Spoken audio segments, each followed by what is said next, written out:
Miséria pouca é bobagem para esse.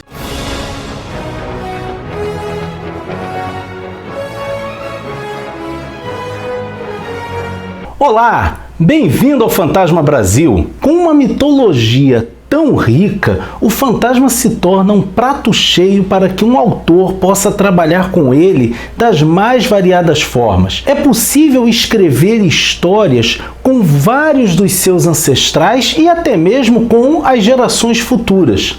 Embora fosse um excelente contador de histórias, nem sempre Lee Falk conseguiu dar conta de todo o universo que ele mesmo criou. É assim, por exemplo, que não existem histórias nas tiras diárias ou dominicais que envolvam o quarto fantasma. A única menção que nós temos ao quarto fantasma feita por Lee Falk foi na aventura O Terceiro Fantasma, onde é mencionado apenas a mulher com quem ele se casou. Curiosamente, um deslize cometido por Lee Falk é dito que o quarto fantasma se casou com a princesa Pura, sendo que a mesma princesa Pura já havia sido mencionada como tendo sido a esposa do terceiro fantasma. E dessa maneira, se nós acompanharmos as histórias do fantasma apenas pelas tiras, nós não vamos saber basicamente nada a respeito do quarto fantasma. Felizmente, nós temos o Team Fantomen, a equipe sueca que produz histórias próprias do fantasma e da qual a gente já falou aqui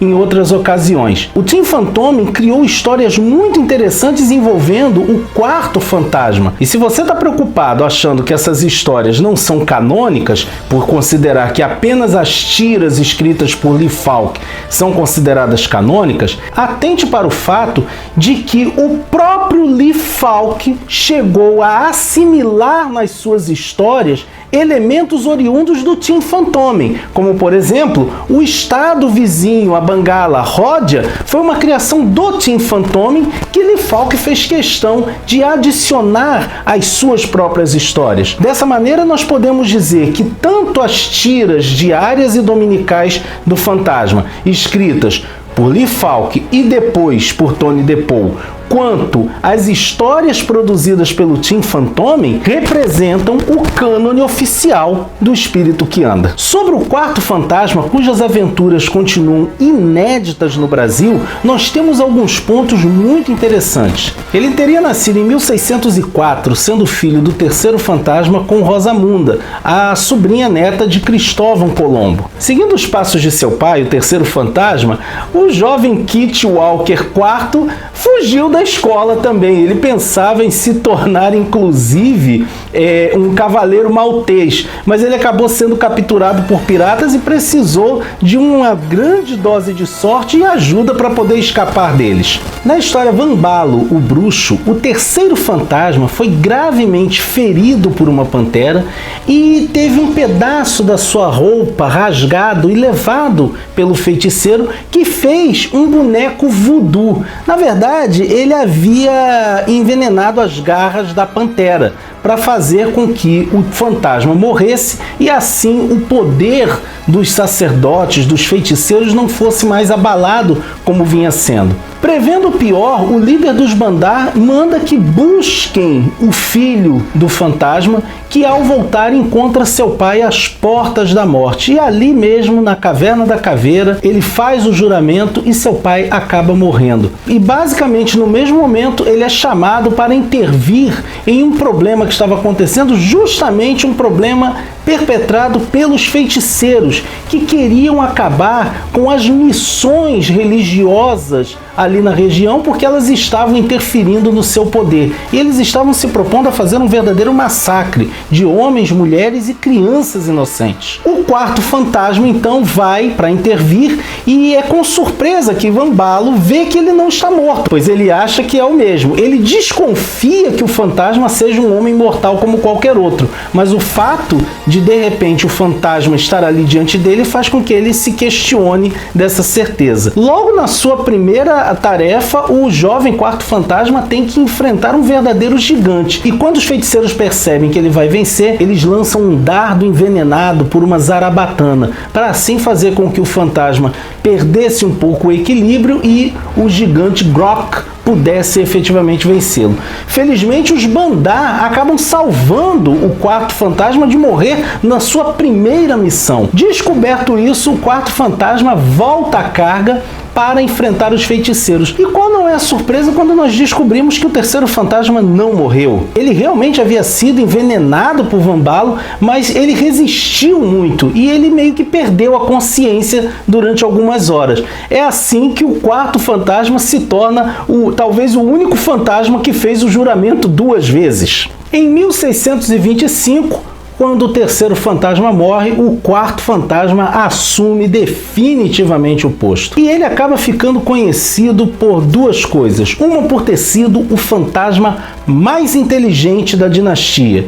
E a outra por também ter sido o mais azarado, aquele que teve talvez a vida mais triste entre todos os fantasmas. A primeira prova disso é que sua esposa, uma mulher de origem inglesa, morreu ao dar à luz ao primeiro filho dele, aquele que viria a ser o quinto fantasma. A esposa do quarto fantasma morre no ano de 1626 por complicações no parto. Para aplacar a dor pela perda da esposa, o quarto fantasma mergulha em estudos científicos como uma forma de distrair a mente. Ele vai se dedicar principalmente aos estudos de matemática e astronomia e, curiosamente, ele vai receber um título de doutor em filosofia pela Universidade de Oxford. Em 1631, o quarto fantasma cai numa armadilha e acaba perdendo o Anel da Caveira. É importante dizer que o Anel da Caveira é colocado como tendo uma série de mistérios em torno dele. O Tim Fantômen já havia estabelecido que quem deu o Anel da Caveira para o primeiro fantasma foi o alquimista, o químico Paracelsus, que dizia que ele tinha grandes poderes. O anel então vem sendo passado de pai para filho desde então, mas é o quarto fantasma que acaba descobrindo uma das possíveis origens daquele anel. É dito que o Anel da Caveira foi feito a partir dos cravos que sustentaram, que prenderam Jesus na cruz. Esses cravos teriam sido recolhidos por Simão Pedro e quando este fora preso em Roma, os cravos foram entregues a Nero, que mandou que eles fossem derretidos e fez aquele anel com a inscrição da caveira. Acreditando nessa história, um grupo de jesuítas resolve se apoderar desse anel, pois há muitos séculos que eles vinham tentando encontrar esse anel que se perdera no tempo. E para que eles querem esse anel? Eles querem derreter o Anel da Caveira para fazer uma bala, um projétil, com a intenção de matar o rei sueco Gustavo Afonso II, que durante a Guerra dos 30 Anos defendeu os protestantes contra os católicos. E há um jesuíta, o padre Capistrano, que deseja se apoderar do Anel da Caveira para fazer essa bala e matar o rei Gustavo, porque ele acredita que o rei é o anticristo, então ele não pode ser morto por balas convencionais. Isso porque o rei Gustavo Afonso foi conhecido historicamente por ser um exímio estrategista, muitas vezes vencendo exércitos em muito maior número apenas porque ele era um homem muito inteligente e sabia como dispor as suas tropas. E por isso alguns diziam que ele tinha pacto com o diabo. Tendo rastreado o caminho do Anel da Caveira até chegar a Walker, o padre Capistrano cria uma armadilha para se apoderar do Anel do Fantasma. E ele consegue por 2 vezes pegar esse anel. Na primeira, o quarto fantasma consegue descobrir onde ele estava e chega lá pouco antes que Capistrano lançasse o anel na forja. Na segunda vez é interessante porque ele não se preocupa com o fato de que Capistrano vai derreter o anel, porque ele sabe de um detalhe que Capistrano não sabe. Ele sabe que o Anel da Caveira não pode ser derretido, que outros já haviam tentado. E por que ele não pode ser derretido?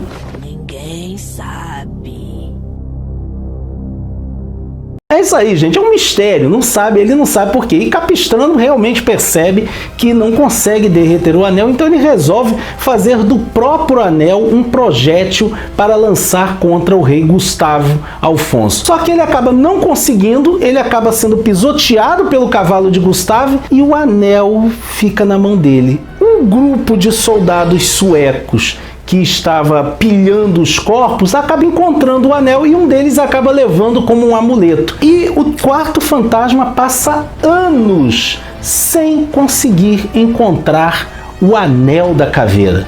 Ele não consegue encontrar o anel da caveira. Ele acaba inclusive mandando fazer uma réplica para que ele pudesse usar enquanto ele não encontra o anel original de seus antepassados. Sua busca pelo anel acaba levando-o a Roma, onde ele pretende avistar-se com um antigo protegido de seu pai, o jovem Pedro. Ao chegar a Roma, ele descobre que Pedro havia morrido em circunstâncias um tanto estranhas. E ele recebe a informação de que quem poderia lhe dar maiores detalhes seria o cardeal Giovanni, que era muito próximo ao jovem monge Pedro. Acontece que o quarto fantasma fica um tanto quanto desconfiado com as atitudes de Giovanni e ele resolve fazer uma investigação por conta própria e vai até onde estava o corpo de Pedro. E ele percebe que havia um odor muito forte saindo da boca do defunto, o que o leva a deduzir que Pedro havia sido envenenado. Então ele resolve prosseguir nas investigações dele, pois o seu principal suspeito é Giovanni. Entretanto, ele percebe que Giovanni ficou muito abalado pela morte de Pedro. E ele vai investigando e ele passa a conviver com o cardeal Giovanni. E ele acha muito agradável conversar com ele. Ele, pela primeira vez, ele se sente muito feliz, desde a morte de sua esposa, que ele não tinha alguém com quem conversar assim. Até que, de repente, ele percebe que está apaixonado por Giovanni. Acontece que Giovanni tem realmente segredos. Giovanni, na realidade, é uma mulher. A história é a seguinte: Pedro e Giovanna eram apaixonados. Um dos tutores de Pedro resolveu fazer com que Pedro entrasse para uma ordem sacerdotal, a fim de que ele pudesse ter uma condição de vida um pouco melhor. Giovanna não aceita ficar afastada de seu amado, que inclusive lhe presenteara com um medalhão do fantasma, o medalhão que lhe fora dado por seu protetor, o terceiro fantasma. E Giovanna e Pedro criam um estratagema e ambos entram para o convento, com Giovanna se fazendo passar por homem. Os anos passam, Giovanna era muito aplicada aos estudos, muito mais do que Pedro, e eles conseguem assim manter o seu romance em segredo, até que Giovanna chega ao posto de cardeal, o cardeal Giovanni. Mas às escondidas eles mantêm o seu romance. Sendo um cardeal muito poderoso, Giovanni tem lá seus inimigos. E um desses inimigos planta um espião dentro da propriedade do cardeal Giovanni. E é esse espião que acaba descobrindo que Giovanni é, na verdade, uma mulher. Um outro cardeal, juntamente com o Papa, querendo evitar o escândalo que isso poderia acarretar, ter uma mulher nas hostes da igreja, e a gente está falando do século XVII, né, gente? A gente está falando de um período em que as mulheres eram muito mal vistas, eram execradas, inclusive, pelo pensamento católico de então. Eles resolvem envenenar o cardeal Giovanni, só que por um acidente, quem acaba tomando do vinho envenenado é o jovem Pedro. Então Giovanna está realmente sofrendo a morte do seu amado e pretende descobrir quem foi o responsável. E aí nós temos o encontro dela com o quarto fantasma, porque ela também começa a se apaixonar por ele. E o quarto fantasma se vê nesse conflito de estar se apaixonando por um homem. Ele até desconfiava que Pedro e Giovanni fossem amantes, só que ele não podia esperar que ele fosse se sentir atraído por Giovanni, embora não sabendo que ela é uma mulher. Ele só descobre que o cardeal Giovanni é na verdade uma mulher quando, à noite, ele resolvendo interrogar o cardeal, ele entra nos aposentos deste com a sua roupa de combate e eis que ele se depara com Giovanna dormindo nua e inclusive com o medalhão que seu pai dera para Pedro. Quando ele tenta sair, ele fica tão aturdido que ele acaba derrubando tinta de um tinteiro nele. Ele consegue escapar, porque ele não pode lutar contra uma mulher, muito menos uma mulher nua, só que ele não consegue retirar tudo. Então Giovanna percebe que aquele homem que entrou no quarto dela era realmente o mesmo Walker, que era seu convidado ali na propriedade. E os dois acabam, num dado momento, se enamorando.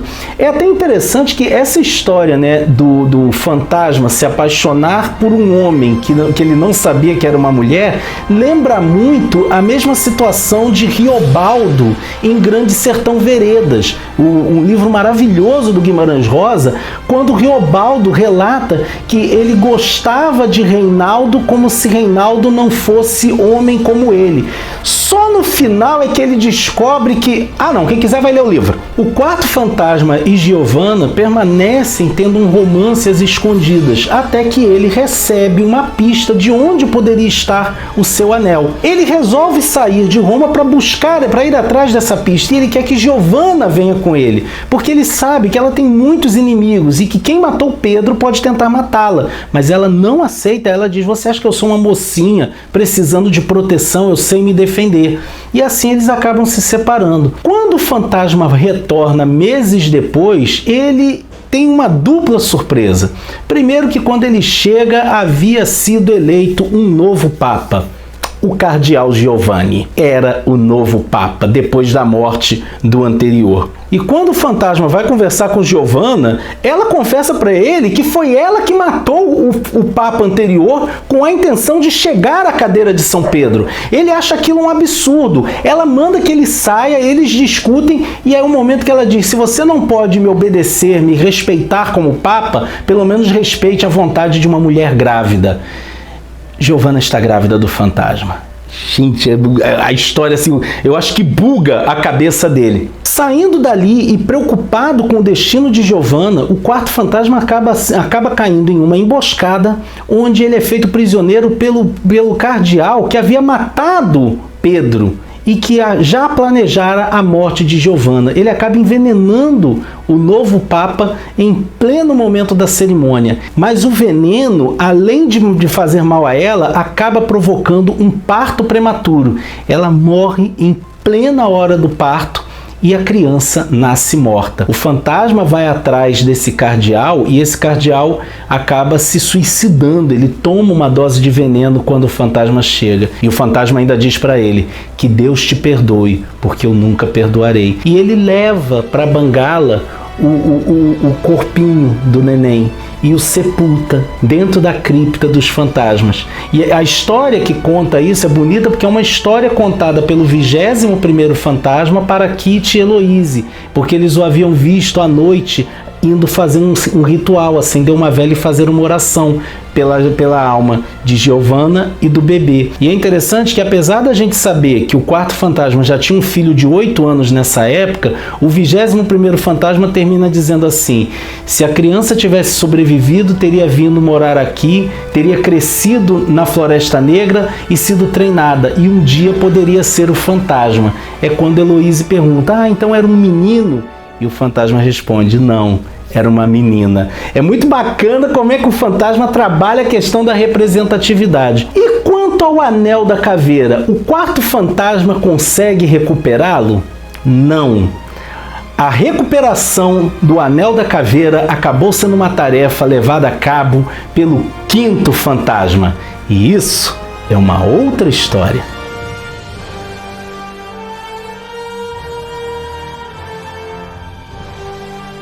Se você gostou do nosso vídeo, não deixe de curti-lo e compartilhá-lo nas redes sociais. Se você quiser ajudar o nosso canal a continuar com seu trabalho, não esquece, quando fizer suas compras na Amazon, faça pelos links do Fantasma Brasil que se encontram aqui na descrição do vídeo. Se você ainda não é inscrito no nosso canal, não perde tempo. Se inscreve agora e ativa o sininho, porque assim você fica por dentro de tudo que acontece no fascinante universo do espírito que anda. Ok? Vejo você por aí, hein?